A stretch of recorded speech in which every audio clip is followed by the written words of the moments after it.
Welcome to Bob's Brewhouse. I'm Bob, we're in the brewhouse. Today I'll be reviewing Speyburn Rum Cask Finish Single Malt Scotch Whisky. It's a non-age statement, not chill filtered, but it is artificially coloured. 40% ABV. I paid about £25 for this one. It's currently on Amazon for about £32. It's only gone up a little bit. I'll put a link in the description below as per usual.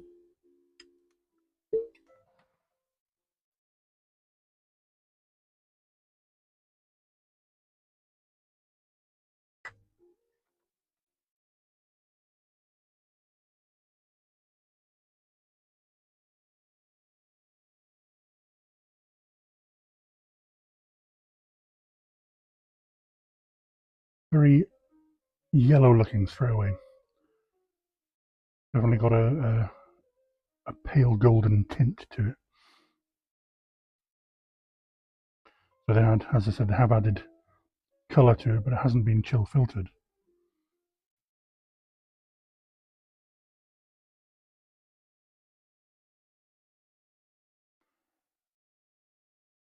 Getting a lot of complex fruit straight away from that, which is quite unusual. Any kind of complexity in a single malt at such a low price is usually fairly rare in my experience.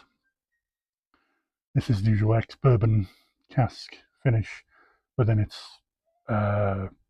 transferred to Caribbean rum casks, which is obviously the rum cask finish.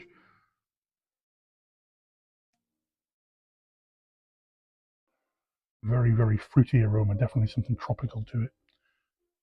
Or getting some pineapple straight away, and maybe stone fruits, plums, apricots. It doesn't have a dark fruit smell. It's very light, very zingy. Quite a strong aroma there. Quite a lot of ethanol coming off it, not in a harsh way. Just a very high level of sort of almost fumes.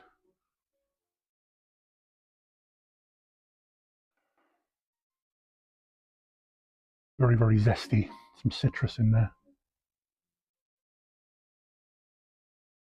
A tiny bit of vanilla.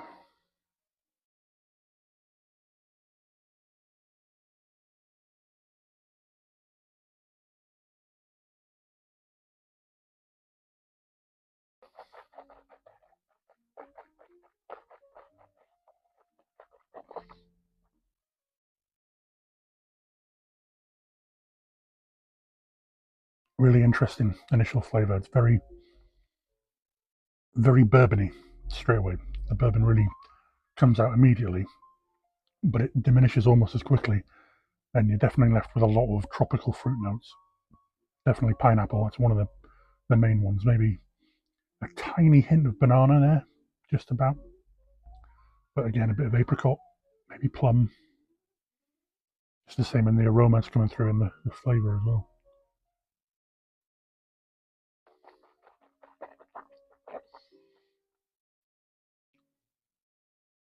A little bit of spice, not much, but it does complement the fruit.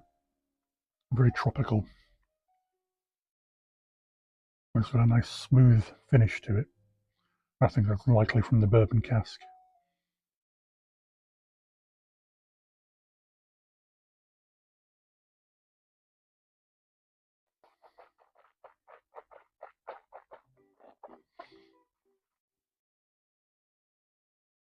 Quite a nice warming finish to it without having any kind of burn.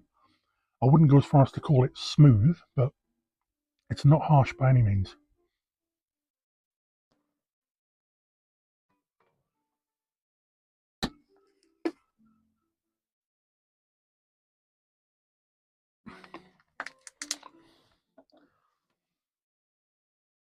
It does benefit from a couple of drops of water, this one. It does take a few seconds to really open up once you've added the water to it, but it is worth it. It really accentuates the fruit notes. The distillery, Speyburn Distillery, founded in 1897 by John Hopkins.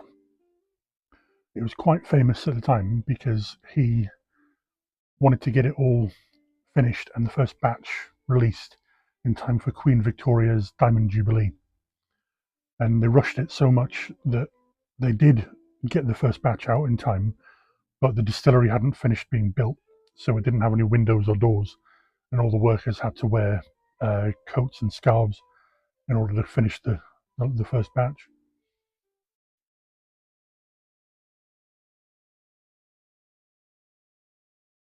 Definitely added the water to it now. It's really, the fruits are really coming out. Very zesty, very zingy, pineapple, citrus, a bit heavier now.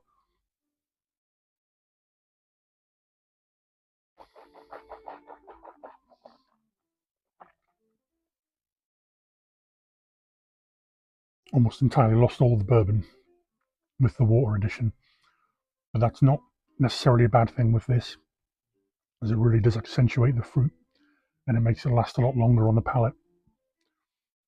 It brings out a little bit more of that spice as well. I wouldn't call it spicy, but it's there, it's noticeable.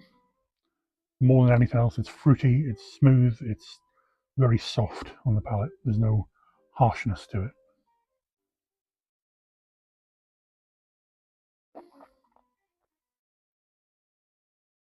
Quite an approachable single malt, especially for the price.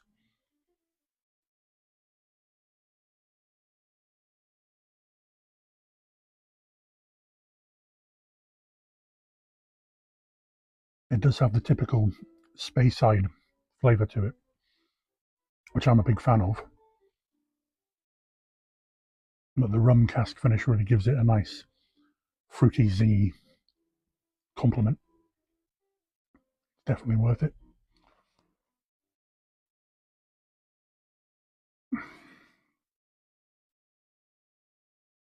Bearing in mind the price point, I'm still going to give it a fairly decent score. 6 out of 10.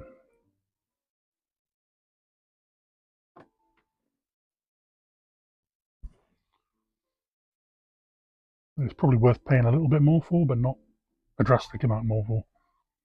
There are better rum cask finish single malts on the market, but I'd say this one, it is a bit of a hidden gem.